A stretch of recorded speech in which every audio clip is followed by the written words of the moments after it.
Então, pessoal, esse último vídeo,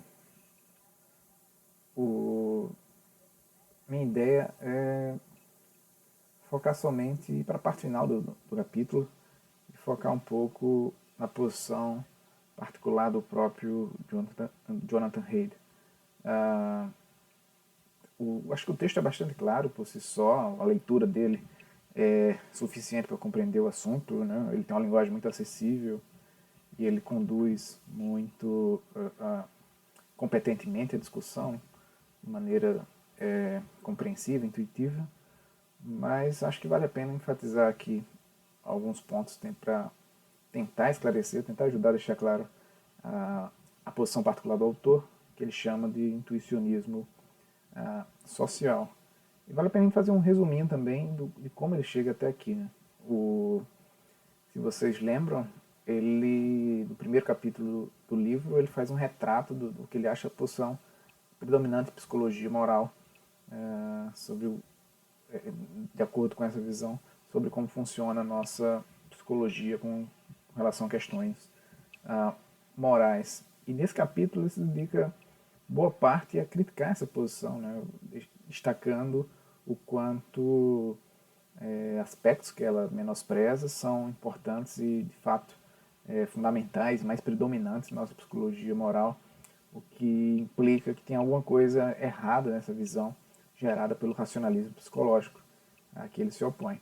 Então, se vocês lembram, tem alguns passos importantes nesse argumento que ele vai construindo até chegar à sua posição, o argumento para sugerir que o racionalismo psicológico está errado.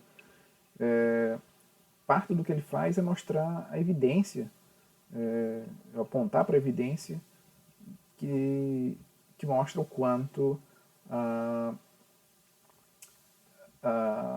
esses fatores emocionais que a posição do racionalismo psicológico menospreza, o quanto esses fatores são fundamentais para a nossa psicologia moral. Então, em parte, ele aponta aqueles experimentos do Damasio, que mostram o que de fato ocorre quando se você olha para pacientes que tiveram danos neurológicos e que de fato perderam completamente seu aspecto emocional da sua cognição, o componente emocional da sua cognição, e que esses sujeitos, na verdade, ao invés de se tornarem criaturas perfeitamente racionais, agora que não tem um componente emocional, na verdade se tornam incompetentes de um modo geral, não só em questões morais, mas como decisões práticas do dia a dia, porque, em parte, eles passam a requerer para qualquer tarefa, para qualquer demanda simples do dia a dia, é necessário que eles utilizem um tipo de cognição que é lenta demais e demorada, e cada assunto, cada questão, cada necessidade que se coloca diante do indivíduo soa como uma tarefa de igual valor, já que não tem um componente emocional. Né? Ele usa a expressão como se você tivesse que escolher para qualquer decisão sua do dia a dia, um sujeito que não tem qualquer componente emocional sua cognição, é como se você sempre estivesse fazendo algo como escolher uma máquina de lavar. Uma decisão fria, que compara aspectos objetivos, puramente objetivos, e que você faz algum tipo de raciocínio calculado, analítico, para tomar uma decisão. Se você tirar o componente emocional totalmente do indivíduo, você tem um indivíduo incapaz de resolver tarefas simples, o que se torna muito mal em fazer isso e se torna muito ineficiente nas suas decisões, na sua necessidade de tomar decisões. Outra coisa que ele faz é enfatizar o quanto, se olharmos para a literatura em psicologia evolutiva, o quanto é razoável assumir que a seleção natural também determinou que alguma coisa em nosso sistema cognitivo seja reservado a questões morais e a questões adaptativas.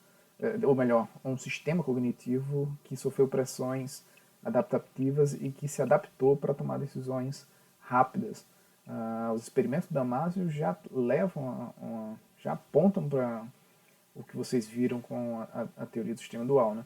Fala sobre a necessidade de a gente ter um sistema cognitivo de decisões rápidas, E quanto esse sistema cognitivo de decisões rápidas está associado com a parte do cérebro que envolve o componente emocional, ou componente de sensação e de sentimentos. Essa literatura sobre psicologia evolutiva também enfatiza isso. Né? Se olharmos todo o comportamento em psicologia comparativa, como outros animais se adaptam à cognição de outros animais, a gente vê um sistema adaptado para decisões rápidas, e a gente vê, muito provavelmente, é um sistema que envolve componentes emocionais nesse sistema de decisões rápidas. E a gente vê alguma coisa como um senso moral primitivo até em alguns animais, sociais particularmente, e que nesses animais certamente tem algo como um sistema emocional, um sistema intuitivo, rápido, guiando as intuições, nesse senso moral primitivo, guiando as intuições e juízos desses animais não humanos. E outra coisa que ele faz para chegar, né, levantando aqui,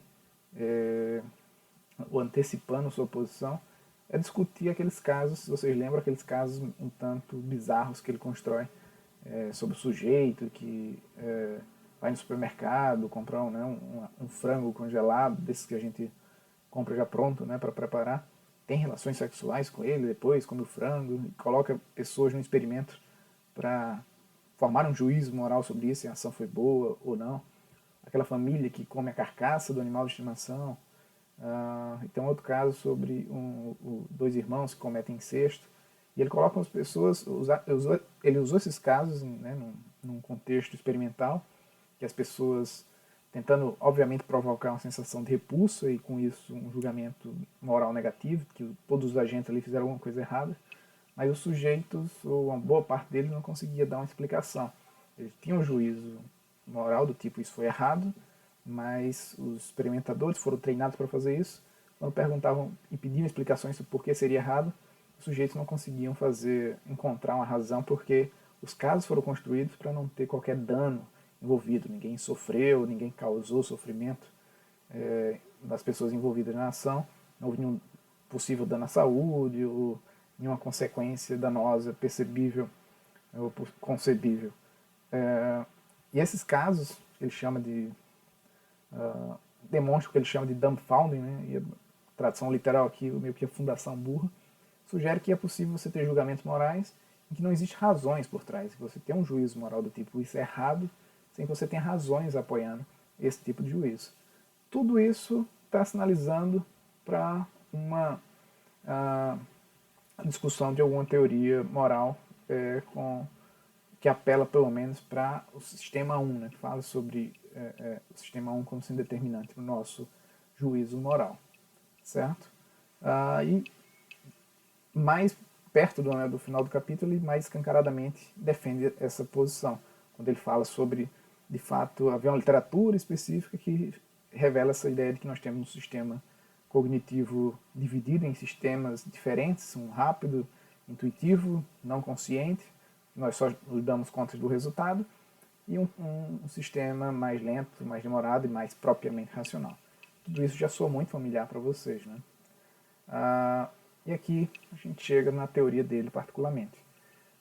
A tese central da posição do Reid é essa, que nossa cognição moral é principalmente intuicionista. Ou seja, ele não quer dizer que existe uma divisão do trabalho, como uma das visões que ele menciona no início sobre, né, a possível relação entre razões e emoções. Ele não quer dizer que com questões de assuntos morais, esse componente e esse sistema intuicionista aqui dá conta. Não é essa a ideia. Ele quer dizer que há, digamos, um sistema dual em jogo em nossa psicologia moral. E nesse sistema dual, quem está em controle, ou quem está em jogo na maior parte do tempo, é a parte intuicionista, a parte rápida. E obviamente aqui ele está falando de S1, certo? Ele acrescenta, né? Também fazemos raciocínio moral, ou seja, S2 também entra em jogo. Mas este, além de menos comum, tem um papel muito mais secundário do que supomos. Ou seja, nosso sistema cognitivo, quando diz respeito a questões morais, ele é principalmente intuicionista. Nós contamos muito mais com intuições, e nós temos, e aqui inspirado em psicologia evolutiva, nós temos um sistema adaptado para raciocínio moral, melhor, cognição moral, que é essencialmente rápido, intuitivo e inconsciente, em termos de processo. Nós não damos conta do que está gerando esse juízo exatamente, nós damos conta do resultado dele. Existe coisas como raciocínio moral, existe esse dois aplicado a questões morais. Raciocínio sobre por que algo seria ruim, algo seria inaceitável, porque algo seria correto. Mas raciocínio, na verdade, tem um papel secundário, ele ocorre menos, e quando ocorre, ele tem um papel mais de serviço ao sistema intuitivo do que outra coisa, do que um sistema para corrigi-lo ou algo do tipo. Isso vai muito em contramão do que diz o racionalismo psicológico, pelo menos como ele retrata o racionalismo psicológico, porque de acordo com o racionalismo psicológico há uma ênfase, né, é dado uma ênfase muito forte no papel que a razão desempenha no indivíduo, como os sujeitos vão construindo um senso moral a partir de conclusões ou insights fundamentais sobre dano, por exemplo, sobre uma coisa causar sofrimento, e eles usarem esse insight básico que sofrimento é errado para construir ideias morais e perceberem porque as regras morais são como são. Essa imagem para o Heidegger é obviamente errada, né? Ele acha que é um retrato muito otimista da nossa capacidade racional quando a gente está falando de assuntos morais. Com relação a assuntos morais, a posição do Heidegger é que nós somos essencialmente intuicionistas. Essencialmente, a maior parte do que ocorre na nossa cognição moral é intuicionista, e quando o raciocínio entra em jogo, tipicamente ele está lá para servir esse componente, ou esse sistema intuitivo, mais do que qualquer coisa. De fato, o lema dele, defendendo sua posição, é essa, né? Intuição vem primeiro, raciocínio estratégico vem depois, ou vem em segundo. E aqui ele tem essa metáfora que eu já mencionei antes, que serve um pouco para enfatizar o quanto esse sistema intuitivo é predominante, né? Ele fala sobre essa imagem, né? esse recurso visual de um elefante e o montador, né? A ideia aqui é que o elefante é essa parte intuicionista e o montador é a parte racional desse sistema cognitivo, nossa cognição moral.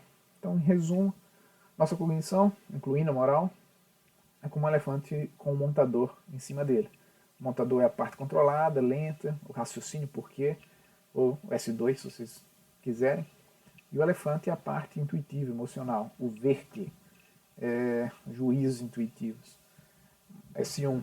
Mas o montador está ali muito mais para servir o elefante do que o contrário. Se a gente tomasse essa imagem no aspecto literal, a gente podia supor, né, que o montador está ali como sendo uma criatura racional e ele é quem controla o elefante. Mas a gente deve focar aqui, para entender essa metáfora, na divisão de tamanho, né? É uma metáfora visual. O montador é muito menor que o elefante. Ele está lá, mas o elefante, na verdade, sendo muito maior, na verdade, ele que está no controle. Ele que tem autoridade. E aqui o montador tem um papel de mais de advogar a favor do seu elefante do que de fato controlá-lo. Ele usa essa ideia de que se o elefante se inclina para um lado, o montador logo se inclina para esse lado e finge estar no controle, finge estar conduzindo o elefante, quando o elefante, na maior parte do tempo, está indo para onde bem entende. A gente pode até assumir, e ele admite, que o montador às vezes consegue levar o elefante para onde ele quer, mas que esse tipo de caso é bem menos, proporcionalmente é bem menos comum do que simplesmente o elefante no controle, certo? E aqui um resumo, sintetiza um pouco a posição do Heidegger, claro, vai ficar mais claro vocês lendo o texto, mas em resumo, processos automáticos, ou seja, o elefante comanda a nossa mente há muito tempo, em termos evolutivos, e a parte controlada e refletida, que o montador surgiu bem depois, né, evolutivamente falando, novamente, junto com a linguagem e com um papel intrinsecamente social. Vou falar sobre isso em seguida, mas vale mencionar isso já aqui. Em termos evolutivos, a linguagem surgiu muito depois, ou muito tardiamente, né, em termos históricos evolutivos, na história humana, na antropologia, humana.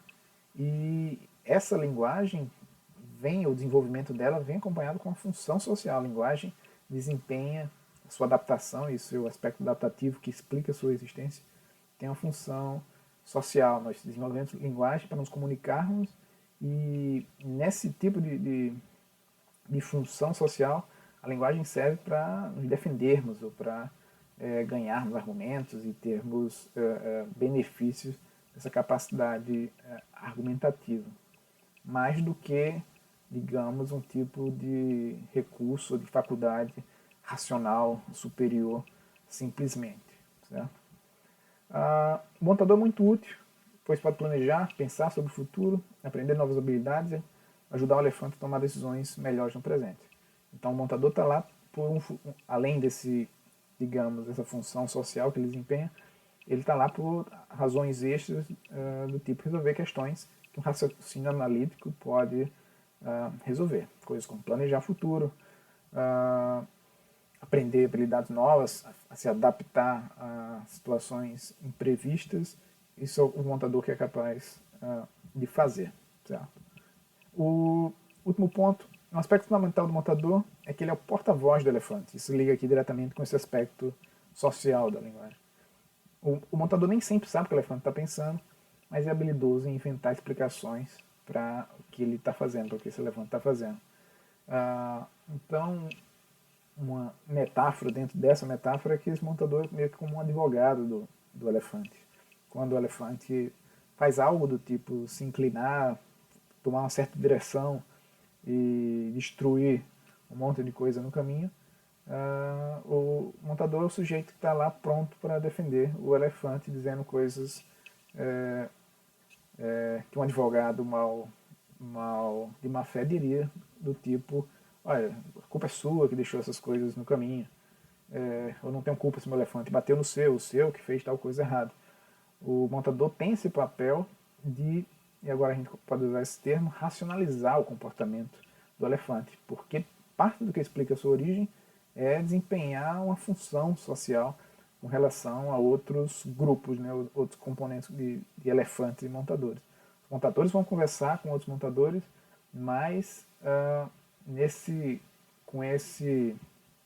dessa maneira enviesada. Se a gente quiser pensar assim, e faz sentido pensar assim, certo?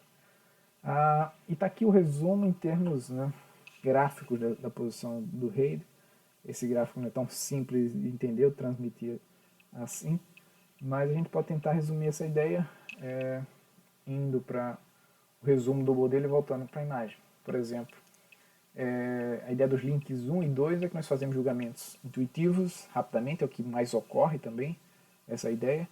Nós somos habilidosos em procurar evidência para justificar esses julgamentos. Então, voltando para a imagem, o que tipicamente ocorre é um certo evento disparador qualquer, despertar uma intuição, um sujeito A, digamos, um juízo ou impressão, uma intuição, esse juízo levar a um julgamento, uma crença em A, de que, por exemplo, tal coisa é errada, tal coisa é boa, e o que ocorre é que a partir desse julgamento ser formado, está estabelecido, aí que tipicamente raciocínio entra em jogo. Ou seja, o julgamento ocorreu, algo como do tipo isso é certo, isso é aceitável, isso é inaceitável, isso é errado, ocorre antes sequer de raciocínio, provavelmente dito, entrar em jogo. E quando esse raciocínio entra em jogo, ele entra lá para tentar embasar, entre aspas, o julgamento que já está estabelecido, certo? Esse aqui é o que, nos termos do Hayden, o que ele chama o link 5 de julgamento fundamentado. Mas nos nossos termos a gente pode entender isso puramente como racionalização, certo? Não, o link 5 aqui não é exatamente um tipo de processo, falando em termos epistêmicos, que gere justificação. A gente está falando de racionalização aqui porque esse raciocínio é enviesado.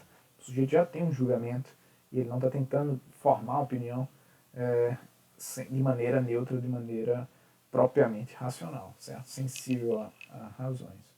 Então, seguindo um resumo, às vezes repetidamente conseguimos chegar a julgamentos morais ou alterar nossas intuições, são os links 5 e 6, mas em geral pouco acontece. Então, como a gente estava mencionando, às vezes o link 5 aqui, ele entra em jogo para revisar o julgamento A, mas tipicamente o julgamento não é revisado.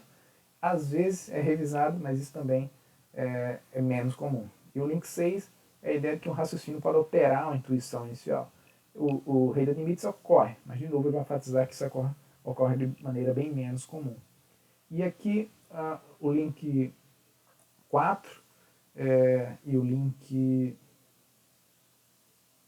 3, portanto, links 3 e 4 é o aspecto social desse modelo intuicionista, porque algo que ele vai enfatizar que ocorre muito, que é muito comum em contextos morais, é que nós nos preocupamos tanto com relações sociais que simplesmente uma pessoa com quem nós relacionamos formar um certo julgamento moral, isso é suficiente para mexer com o nosso componente intuitivo, isso é suficiente para mexer com o nosso elefante, digamos, e nos conduzir a o mesmo tipo de julgamento. Então, se eu estou num contexto particular com minha família, uma pessoa como meu pai tentar o julgamento moral diante de uma ação de uma terceira pessoa, isso por si só é suficiente para mexer com o meu lado, meu sistema intuitivo e me guiar para ter o mesmo julgamento.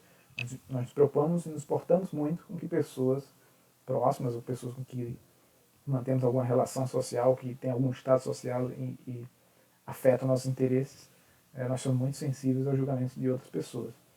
Às vezes nós conseguimos convencer alguém via raciocínio, ou seja, o link 3 aqui, via argumentação, via sistema 2, né, falando, apelando para razões, para mexer com a intuição de alguém. Ocorre também.